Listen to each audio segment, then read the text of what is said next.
Jadi setiap akan diperiksa itu ada hambatan politis, karena selalu dituding ingin menjegal Anies.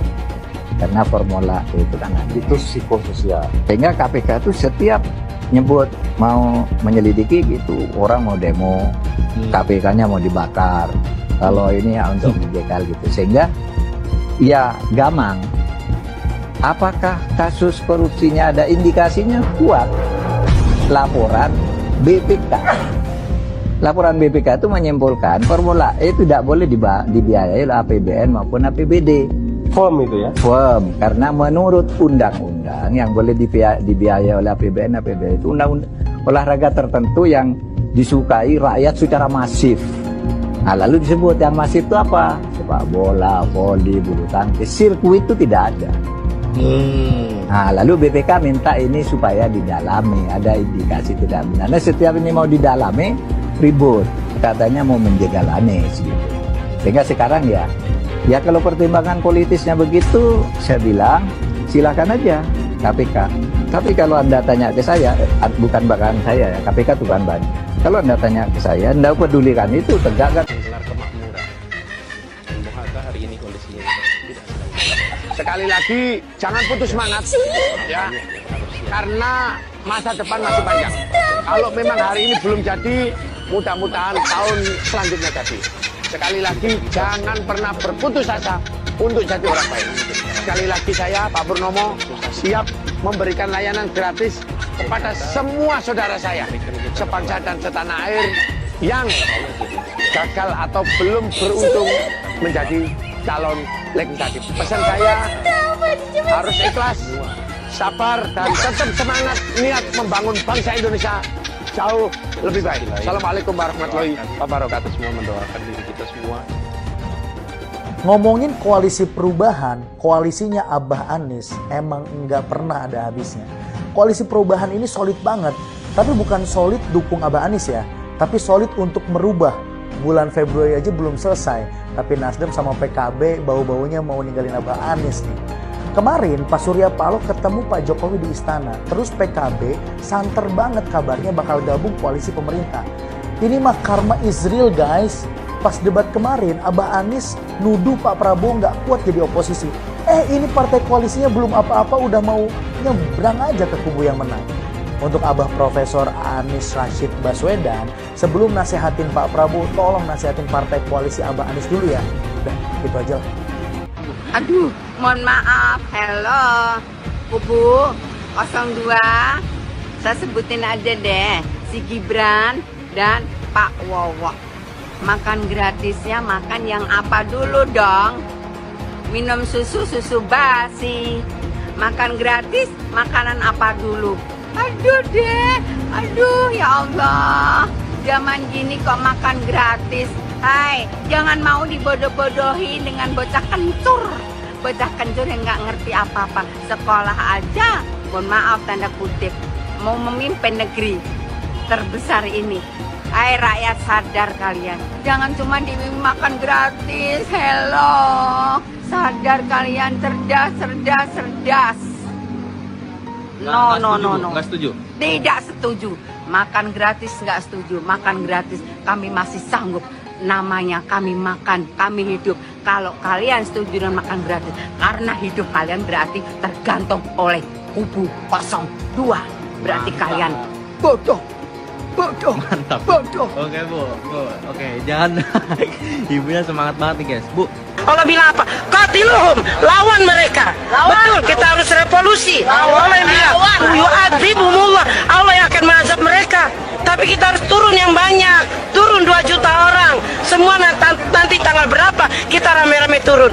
Ini perintah Allah. Karena mereka sudah zalim, mereka sudah jahat, maka Allah perintah qatiluhum, yu'adzibumullah biaidikum. Allah akan hancurkan mereka. Tapi lewat tangan kita. Tangan kita ngapain? Turun ke bawah, kita ikut sama-sama. Ya Rab, aku hadir seluruhnya. Umat Islam, umat-umat yang beriman harus hadir nanti tatkala ada kita akan mengadakan turun ke jalan. Jangan cuma 100.000, 2 juta orang harus turun. Seluruh Indonesia serukan untuk mereka datang. Bahwa ini perintah Allah dan kita laksanakan sami'na wa ata'na. Suara yang masuk itu Anies Baswedan masuk dari Lampung 3 juta. Lu kebayang nggak satu TPS ada 3.500.000 orang yang nyoblos? Gue nggak kebayang, mungkin mereka antri dari awal tahun kali ya, orang-orang liburan tahun baru ini malah antri gitu. Dan gue nggak kebayang berapa banyak anggota KPPS yang ada di sana. Satu lagi di Aceh nih, ada satu TPS yang dicoblos oleh 181.000 orang. What? Kebayang nggak sih kalau misalkan angka ini ada di posisi 02? Berapa banyak konten yang bilang, "Wow, curang tuh." Gue rasa curang, teriak curang sih kalau ini ya. Ya lu lihat sendiri deh, ini websitenya KPU. Seharusnya pemilu diulang sampai Anies menang. Rakyat sudah cerdas, sudah pintar, ya, tidak mau dibodohi lagi oleh order-order atau pecundang-pecundang pengkhianat-pengkhianat bangsa yang merongrong rakyat Indonesia, yang menghancurkan kedaulatan Indonesia. Ingat itu. Kami merasa dicurangi. Saya tetap melawan. Saya akan turunkan pasukan-pasukan, bahkan rakyat Indonesia saya serukan semuanya harus turun di jalan. Kampung KPU, kampung KPU, kampung KPU. Takbir! Takbir! Bismillahirrahmanirrahim. Bismillahirrahmanirrahim. Bismillahirrahmanirrahim. Sekarang pemilu Pilpres sudah selesai. Sudah tiba waktunya Anda untuk segera mengundurkan diri. Karena tidak elok dilihat Anda memakai mobil dan fasilitas mewah sebagai menteri, karena Anda ditunjuk oleh Jokowi sebagai menteri, tapi Anda terang-terangan melawan beliau berhaluan politik, berbeda haluan politik. Mundurlah sebagai menteri baik-baik agar Anda terhormat. Ada teman-teman kita yang ditawarin. Yang ditawarin. Jadi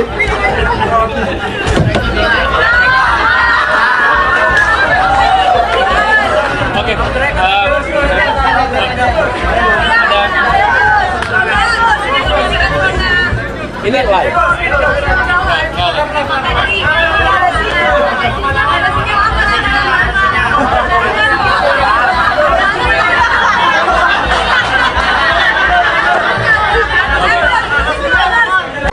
Ya tetap aja, tapi datamu itu ngawur. Bilang angin nggak punya KTP segala. Saya yang malu. Haduh, Nies.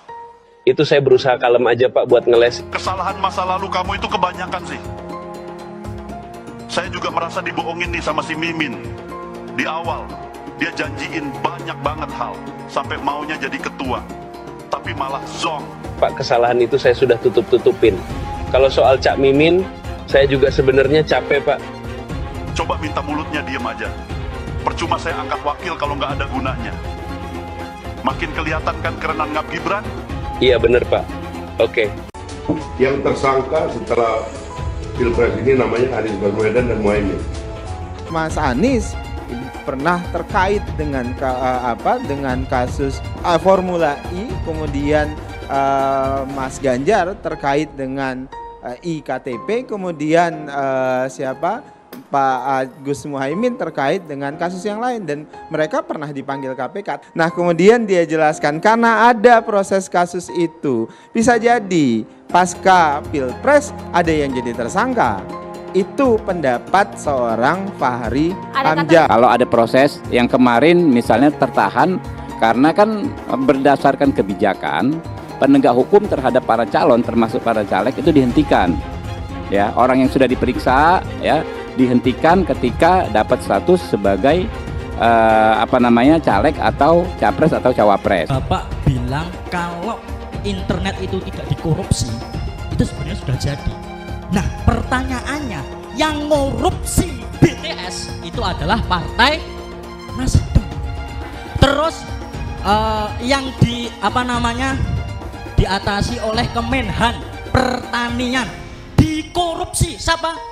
Yassin Limpo dari Nasdem yang mengusung dari paslon nomor 1. Mereka menyalahkan Kemenhan yang mengambil alih pertanian, padahal yang salah DPR yang menjadi dikorupsinya pertanian. Harus kita tahu itu, ya. Jangan selalu sebar hoak-hoak yang tidak benar. Kita mengetahui bahwa paslon nomor 1 memang teoritis nampak bagus dan indah, kata-katanya dan lain sebagainya. Tetapi kita tahu di DKI OKOC tidak berjalan. DP rumah susun 0 rupiah, tapi nyatanya apa?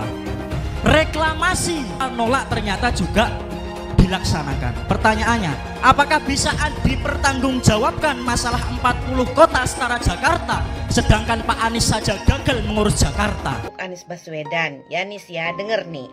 Sebaiknya kau itu jangan terlalu banyak ngomong, jangan terlalu banyak menyindir-nyindir orang, jangan terlalu selalu melihat kesalahan-kesalahan orang, seolah kau yang udah paling benar. Kau semakin kau banyak ngomong, omongan kau itu blunder. Kau sendiri gak ngerti apa yang kau omongin. Sekarang A, besok berubah B. Sebaiknya kau tunjukkan kinerja kau aja, prestasi kau aja apa. Walaupun kau udah jadi gubernur gagal di DKI 5 tahun, nah jangan kau bikin juga gagal Indonesia ini. Ya, manusia yang terlalu banyak ngomong seperti kau itu adalah ciri-ciri manusia munafik. Manusia munafik sangat dibenci oleh Allah Subhanahu wa taala. Apabila berjanji dia ingkar dan berkata dia dusta. Ya, orang yang banyak bicara biasanya tidak bisa bekerja.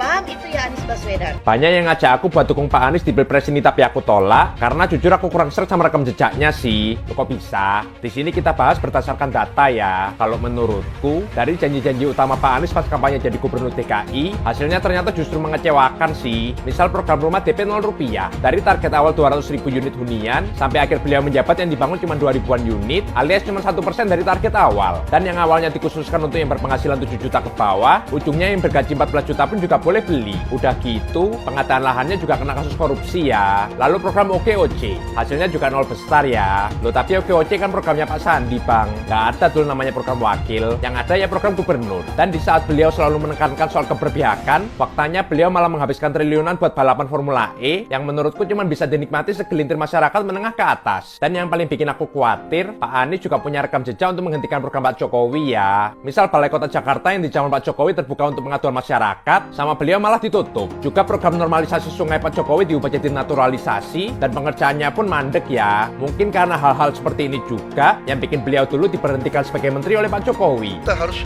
beretik dengan benar, ya, jujur.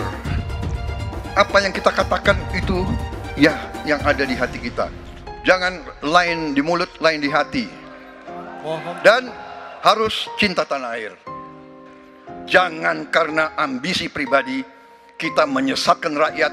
Tapi dalam kenyataannya Pak, ketika Bapak memimpin di Kementerian Pertahanan, banyak orang dalam pengadaan alutsista, PT Teknologi Militer Indonesia, Indonesia Defense Security, lalu orang dalam pengelolaan food estate. Lalu ada kejadian-kejadian di mana kita semua menyaksikan ketika ada pelanggaran etika dan Bapak tetap jalan terus dengan cawapres yang melanggar etika. Artinya ada kompromi atas standar etika. Standar etika ini fakta. Dan kemudian dalam pidato Bapak mengolok-olok tentang pentingnya etika. Saya tidak tega untuk mengulanginya. Pertanyaannya, apa penjelasan Pak Prabowo soal itu semua? Saya menilai, maaf ya, karena Anda desak saya terus terang aja saya menilai Anda tidak pantas bicara soal etik. Itu saja. Saya merasa bahwa Anda itu posturing ya, Anda tuh menyesatkan. Itu aja ya. Saya boleh berpendapat kan? Saya menilai Anda tidak berhak bicara soal etik karena Anda memberi contoh yang tidak baik soal etik. Terima kasih. Pak Prabowo, itu sebelumnya Pak Prabowo sudah menyumbangkan 400 miliar untuk pencalonan Pak Anies sebagai gubernur. Nah itu kalau kita bicara etik di mananya? Dan kalau Mbak bilang Pak Prabowo hanya mengejar kekuasaan, saya tanya, karena Pak Anies memangnya maju jadi capres itu mengejar apa? Saya tanya, apakah nggak mengejar kekuasaan sebagai calon presiden? Fenomena ordal ini menyebalkan. Di seluruh Indonesia kita menghadapi fenomena ordal. Ada ordal di mana-mana yang membuat meritokratik nggak berjalan, yang membuat etika luntur. Dan ketika fenomena ordal itu bukan hanya di masyarakat, tapi di proses yang paling puncak terjadi ordal, maka rakyat kebanyakan, dan ini saya rasakan beberapa waktu yang lalu, beberapa orang guru berjumpa dengan saya dan mereka mengatakan, Pak, di tempat kami pengangkatan guru-guru itu mendasarkan ordal. Kalau tidak ada ordal, nggak bisa jadi guru, nggak bisa diangkat. Lalu apa jawabannya? Atasan saya bilang, wong yang di Jakarta aja pakai ordal, kenapa kita di bawah tidak boleh pakai ordal? Kalau berbicara ordal, lupa waktu jadi gubernur. TGUPP, lupa dia. Ordalnya dia itu, tim sukses dia itu semua di sana. Jadi Anies itu banyak yang dia omongin, padahal dia melakukan hal yang dia pertanyakan. Mas Anies. Mas Anies, masa sih angin kok sampai nggak punya KTP lo ya? Angin keluar, angin masuk, angin keluar, masuk angin dodo ya. Angin puting beliung, wes, angin-anginan, itu kok semua bisanya nggak punya KTP itu loh ya. Angin dari Jakarta ke Lampung ke Sumatera ke Jawa itu ya, kok bisanya liar begitu. Sama seperti air hujan ya, air hujan itu yang banjir itu bukan banjir ya, itu air parkir ya, air yang parkir Mas Anies. Mau punya pemimpin yang seperti itu ya, mau punya pemimpin yang seperti itu, dikiranya rakyat ini bodoh semua kali ya. Air hujan jatuh ke bumi, nggak boleh masuk gorong-gorong. Yang banjir itu bukan banjir, itu parkir. Mas Anies. Mas Anies pernah jadi gubernur 5 tahun di DKI. DKI menerima indeks polusi tertinggi di dunia.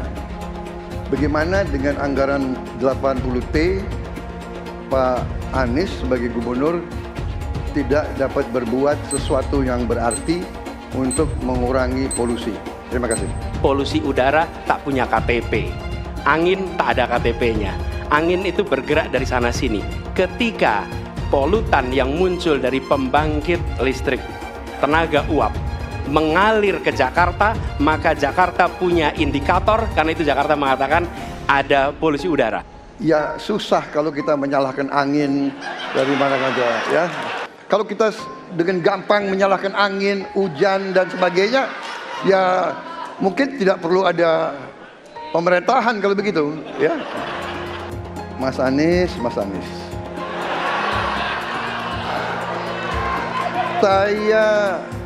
Saya berpendapat Mas Anies ini agak berlebihan. Mas Anies mengeluh tentang demokrasi ini dan itu dan ini. Mas Anies dipilih jadi gubernur DKI menghadapi pemerintah yang berkuasa. Saya yang mengusung Bapak.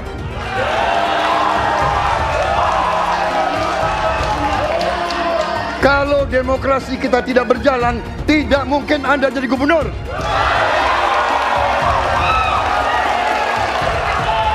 Kalau Jokowi diktator, Anda tidak mungkin jadi gubernur. Saya waktu itu oposisi, Mas Anies. Anda ke rumah saya, kita oposisi, Anda terpilih. Apa yang bisa diharapkan dari Anies? Nggak ada. Jakarta amburadul. Mimpin Jakarta aja amburadul, apalagi mimpin Indonesia. Anies itu perbual. Kayak mana apa karena perbual itu? Pembohong. Pembohong itu Anies itu. Gak usah dengar itu. Nggak layak jadi pemimpin. Apalagi jadi presiden. Di Jakarta aja kamu tengok itu amburadul. Di Jakarta tingkat kemiskinan tinggi. Pembangunan apa yang bisa dibangun Jakarta? Satu puskesmas pun bangunnya nggak ada, masjid aja nggak dibangun, mau ibadah. Di mana-mana kelebihan bayar. Apa yang bisa dibangun Anies? Satu aja nggak ada. Satu saja tunjukkan apa yang bikin Anies dibangun di Jakarta. Ganjar belum kampanye saja tetap di atas, apalagi sudah kampanye. Anies yang sudah keliling Indonesia, yang naik jet pribadi, keliling, jangankan naik, makin nyungsep ke bawah. Nah, masyarakat sudah tahu siapa Anies. Anies, siapa belakangnya? Oligarki, satu. HTI, FPI. Masyarakat Indonesia bukan cari orang Yaman. Indonesia mencari nyaman. Anies ini keliling-keliling Indonesia mau ngapain sih? Bingung saya ngelihat. Menawarkan perubahan tapi tanpa konsep dan gagasan. Apa yang mau dirubah dan perubahannya seperti apa? Apakah akan merubah negara Pancasila menjadi negara khilafah juga nggak jelas. Jadi perubahan apa yang mau ketawarkan nih? Jadi jangan berharap dapat lotre lah nih tiba-tiba jadi presiden Indonesia. Nggak, Indonesia ini terlalu luas, terlalu besar. Jangan bermimpi lah. Bicara ke sana ke sini keliling Indonesia seolah-olah paham dan mengerti masalah negara. Lawang jadi gubernur aja 5 tahun kamu nggak ngerti masalah Jakarta. Apa yang kamu lakukan dengan Jakarta? Nggak ada nih, nggak ada. Masalah Jakarta segitu banyak tak satu pun yang selesai. Yang ada malah kerusakan bertambah. Anies hendak jadi presiden, hendak mengadakan perubahan. Perubahan apa nak kau buat? Nak kau balik Indonesia ni telontang jadi telangkup. Yang sudah maju dipandang mata dunia, hendak kau manakan lagi? Apa yang makanya kalau nak baca itu pidato tu, hendak merubah Indonesia, sebutkan apa yang hendak dirubah. Jangan kata rubah ada, tapi yang hendak dirubah tak ada. Serupa dengan rekam jejak. Lihat rekam jejak. Apa rekam jejak kau di Jakarta? Apa yang kau jaga di Jakarta? Bukan yang ada kalau jaga di Jakarta kau bilang rekam jejak, sekarang pidato dulu rekam jejak saja. Gaya orang nangkuk kau bodoh-bodoh saja, orang nak pidato kau pembodoh-bodohan. Kau anggap orang Indonesia ini bodoh semua, yang pintar orang Yaman. Yaman. Nantau kau Yaman kalian nantau. Bila ingin melihat apa yang akan dilakukan seseorang ke depan, maka lihatlah rekam jejaknya. Karena rekam jejaknya adalah prediktor terbaik untuk masa depan. Saya mensyukuri kenapa kalah, kenapa ditahan. Saya bersyukur atas itu semua. Saya coba bayangkan ya, kalau seandainya waktu itu kita menang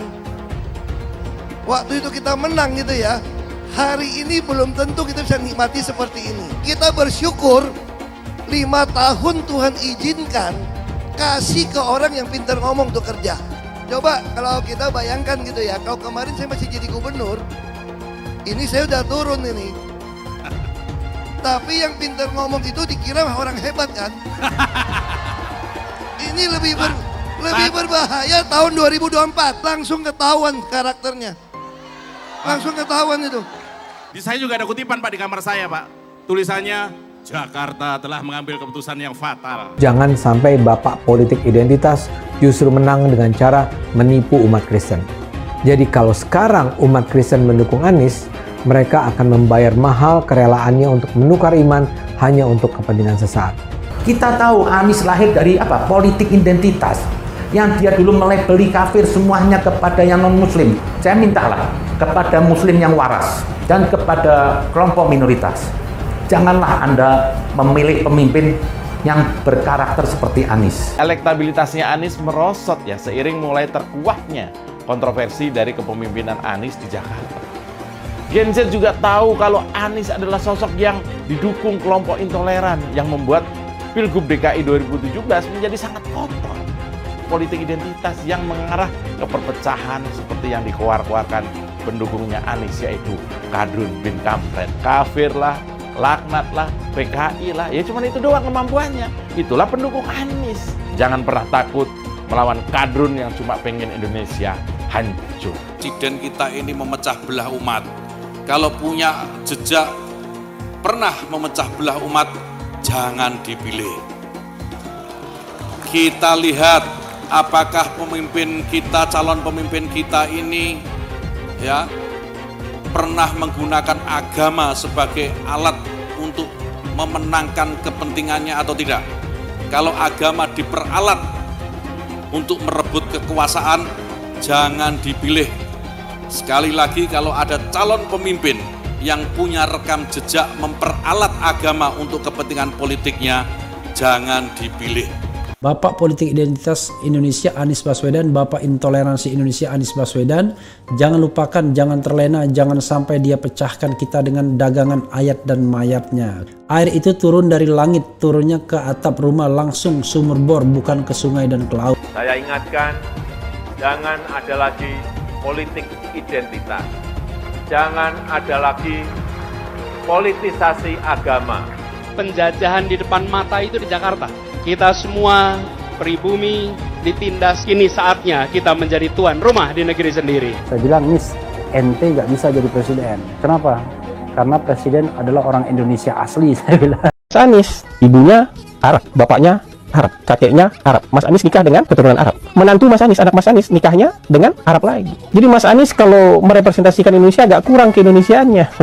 Mungkin 3% Indonesia aja yang bisa direpresentasikan oleh Mas Anies. DKI yang kita harapkan, Anies Baswedan yang begitu jelas Islamnya, 4 tahun 8 bulan jadi gubernur. Mana peraturan pergub saja yang melarang miras? Mana perda Islam apalagi? Yang akhirnya tidak berani juga menegakkan hukum. Banjir tetap banjir, macet tetap macet, kriminalitas Jakarta. Anda tahu, 2 menit sekali terjadi pencurian. Sekarang orang sedang euforia, dia mau dicapreskan. Bagaimana umat terjebak lagi, bodoh lagi, masuk lagi. Kalau misalnya memang Anies itu mau maju dan dia tekad mau menegakkan hukum Islam dan menyatakan perlawanan, saya penuh. Tapi dia tidak lakukan itu. Jangan hanya konsentrasi pada pembangunan benda-benda mati yang indah difoto dan bisa ditunjukkan dalam 5 tahun hasilnya. Kalau kita mau menilai sebuah janji, maka lihat janjinya atau lihat kenyataannya. Dulu janjinya apa ya? Dan ini aneh, betul-betul aneh. Ini bukan kampanye, tapi saya sampaikan sini.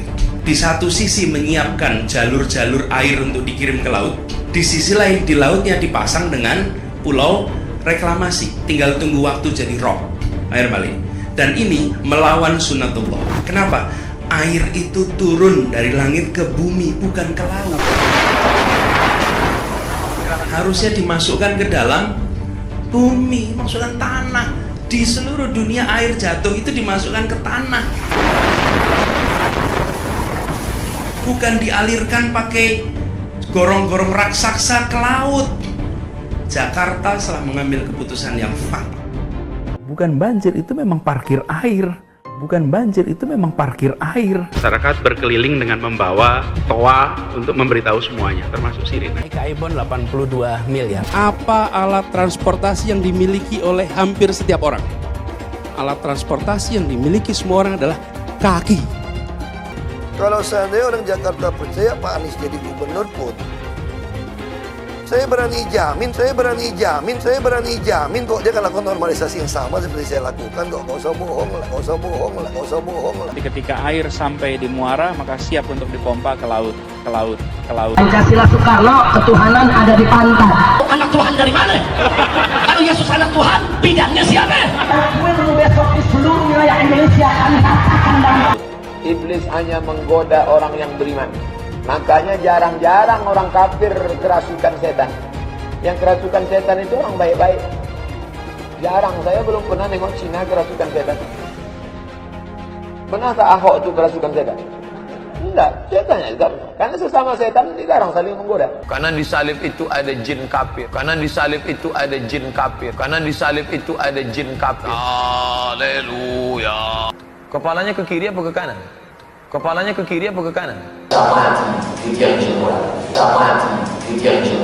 Tetap percaya salib itu lambang mulia, bukan jin. Kok ketawa? Aku nggak nyindir siapa-siapa loh. Saya nggak pernah mundur untuk kebenaran, keadilan, kejujuran, dan peri kemanusiaan. Gue nggak pernah mundur. Dan gue nggak pernah takut juga sama lu. Siapapun yang rasis, gue akan hadapin. Karena rasis itu tidak berperi kemanusiaan. Sama saya ditanya dulu kan, kamu nyesel nggak statement kamu di Pulau Seribu sehingga masih masuk penjara?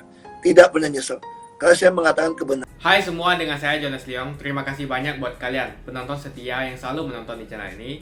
Saya secara personal sangat menghargai waktu kalian.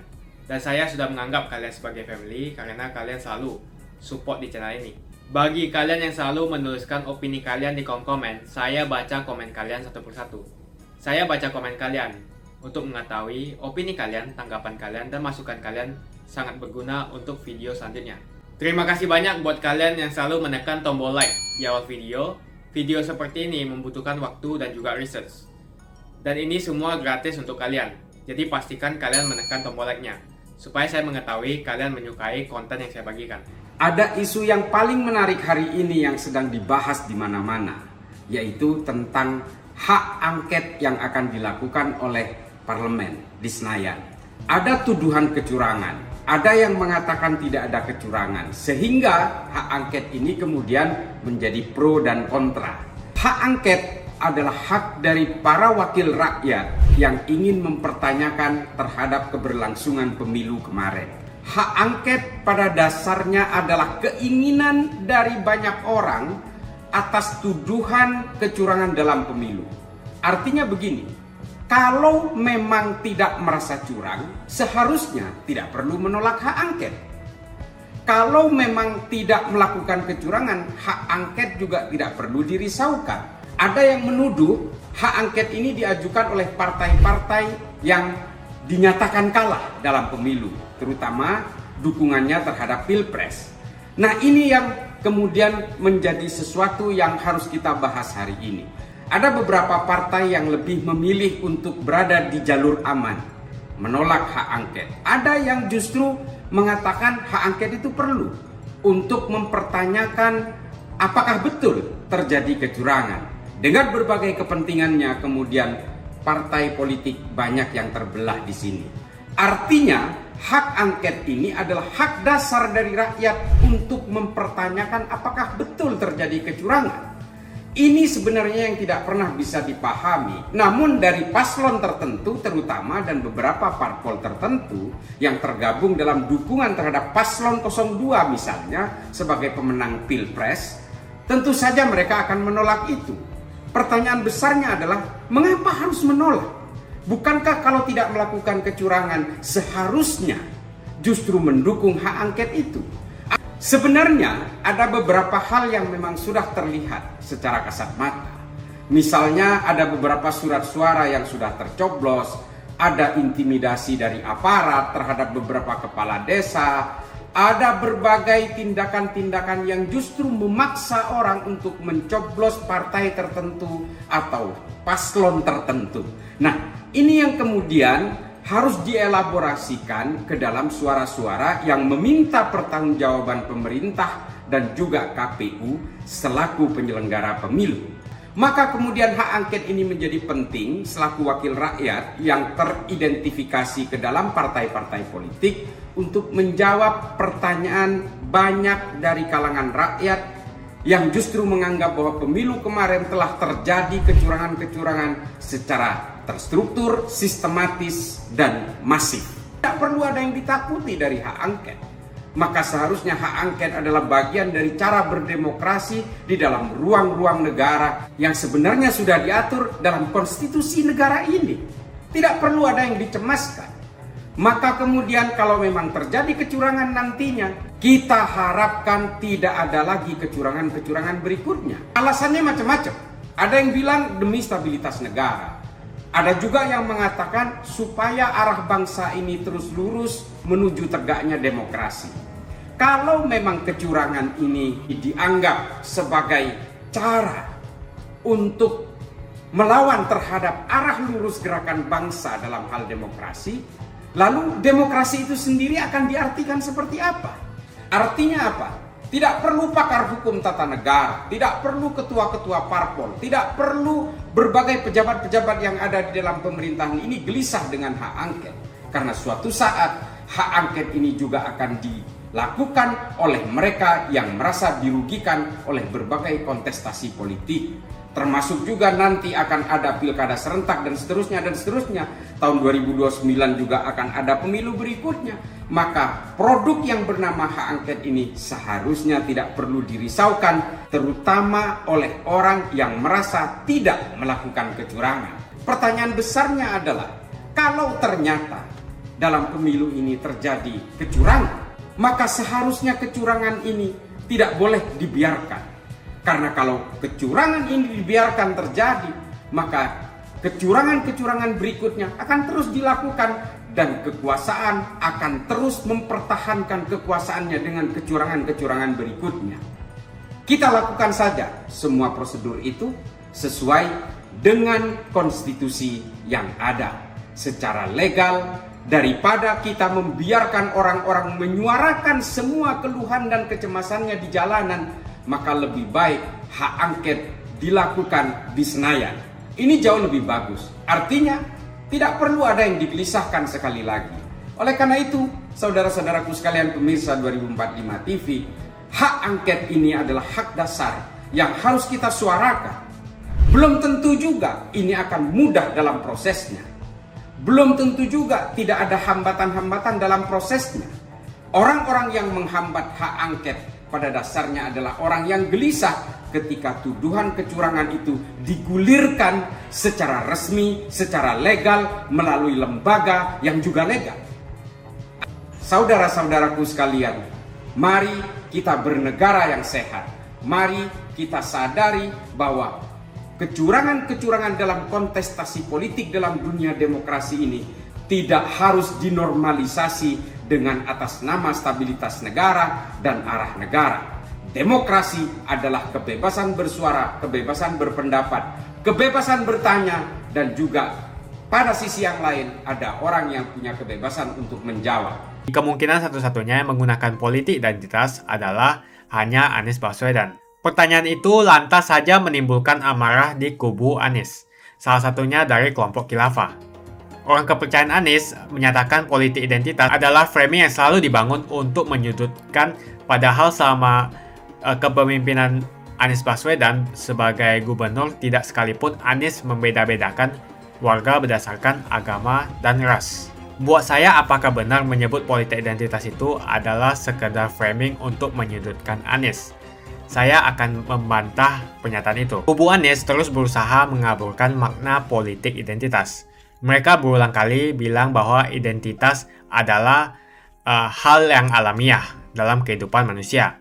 Jadi apa salahnya dengan menonjolkan identitas keislaman seorang calon presiden? Tapi saya yakin Anies tahu yang dimaksud dengan politik identitas adalah politik yang menggunakan agama sebagai alasan mengapa seorang kandidat harus dipilih atau mengapa seorang kandidat jangan dipilih. Politik identitas ini sangat berbahaya. Politik identitas membuat masyarakat menjadi tidak rasional dalam berpolitik. Yang menjadi faktor utama dalam politik identitas adalah agama. Seorang kandidat akan dipilih karena agamanya, terlepas dari apakah dia melakukan korupsi atau melakukan pelanggaran HAM. Ketika politik identitas digunakan, maka ini akan berpotensi konflik, karena usai pemilihan, konflik itu akan terus berlangsung dalam waktu yang lama. Masalahnya, ada alasan yang cukup kuat untuk menduga bahwa Anies sangat mungkin menggunakan politik identitas, yang memang dikatakan normal ketika menjabat sebagai gubernur DKI. Dalam proses menjadi gubernur, kubu Anies jelas-jelas menggunakan agama sebagai alasan untuk menjatuhkan Ahok. Anies jelas-jelas menggunakan agama sebagai alasan untuk menjatuhkan Ahok, sampai akhirnya Ahok dipenjara. Jadi ada track record sebelumnya bahwa Anies bisa menggunakan politik identitas untuk mencapai tujuannya. Anies sangat mungkin menggunakan politik identitas karena ini memang keunggulan komparatif dari Anies. Dia mungkin saja seorang doktor dari Amerika Serikat, tapi rekam jejak kepemimpinannya sangat tidak bagus. Dia gagal sebagai rektor Paramadina, gagal sebagai menteri, dan gagal sebagai gubernur. Jadi agama digunakan untuk membangun dukungan terhadap Anies. Itu saja opini saya. Pastikan Anda menekan like di video ini dan bagikan video ini ke teman dan family Anda supaya mereka mengetahui informasi ini. Jangan lupa tekan tombol subscribe dan bunyikan tombol loncengnya supaya kamu tidak ketinggalan info dari channel Jonas Leong. Dan saya akan jumpa kalian di video selanjutnya.